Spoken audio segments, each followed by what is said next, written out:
Hi church, happy Friday. It's Pastor Jen and Jacob here with today's digital devotion. I wanted to kick us off again by reminding everyone that we really need 100% participation from the entire congregation and everyone who worships with Claremont UCC to give to our capital campaign. We have 6 really exciting, important goals and milestones to hit during this, and I'm curious which one you all are most excited about. So please get those in as soon as possible. Last week I said that it was in the Friday email and it wasn't, but it is now directly below this video. So just look down. Easiest way to do it is just click on that link and fill out the online form, or you can mail the card back in. Yeah. We're trying to get them all by March 6th. So we want to kind of go quiet about money stuff for Lent.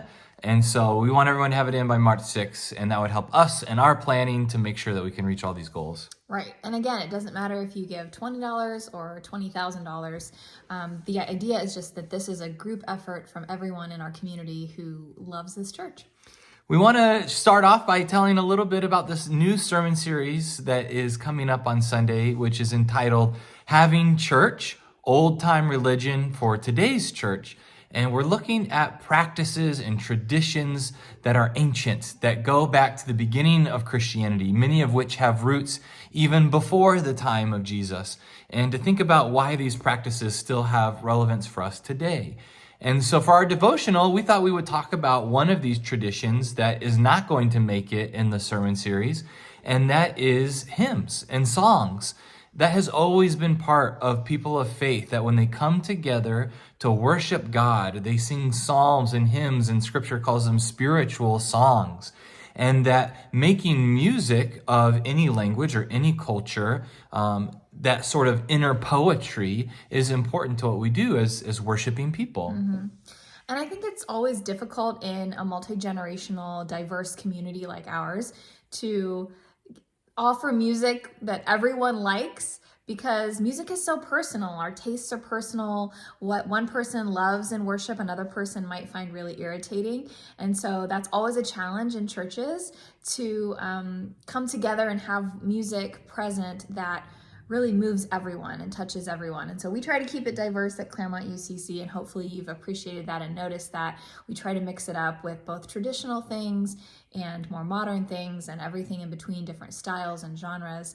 But yeah, I personally think of how much music has influenced my faith. So growing up, I went to a UCC church camp every summer when I was a kid, all the way through high school. And I even came back one year in college as a counselor.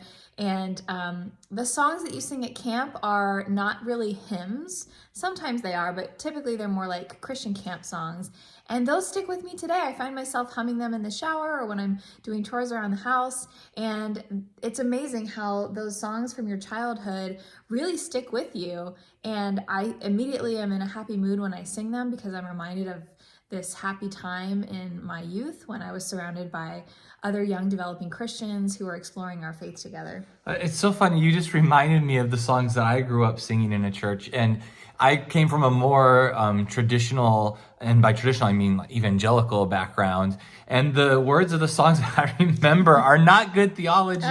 Because I sometimes find myself singing this song from childhood that's like, onward Christian soldiers marching as to war.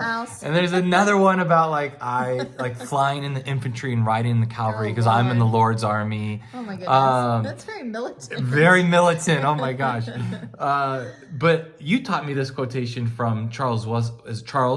Which Wesley brother was it? It was Charles, the hymn writer, that we sing our theology. So the words we use reflect what we believe. And I think that's really important, that what we sing speaks to our values and our commitment to justice. And so I know our music directors do their best to choose songs that not only are easy to sing, but that the words themselves speak to who we are and what we believe. It's amazing when if you work in hospital settings, you probably know this, or end-of-life care. But as pastors, we see this all the time, that someone at the end of their life, if they're very physically infirm, or maybe they're suffering from severe dementia, even though they can't speak or even though they can't remember their family members, they somehow still remember these songs that they learned as kids. And so we have seen people who are in the midst of passing into the life beyond, and they can still recite the hymns that they sang in church growing up.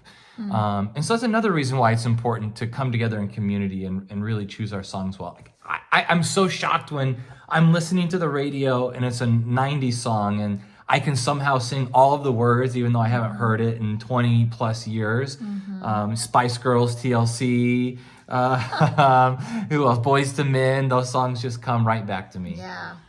So I think it's important that we recognize how valuable and meaningful music is in our faith. And of course, that's coming from a place of us being all hearing people. Jacob comes from a deaf family in which music was not a part of their worshiping community or their, growing up at all. But for those of us who are hearing, it really does become part of our faith story. The songs that we learn, the songs that we sing, the songs that we pass down to our children. So all that to say, I hope that this discussion has maybe jogged a memory of some of your favorite Christian songs, whether they're camp songs or hymns or more modern things. And if you ever have a request, I think Alex and David are very open to hearing them.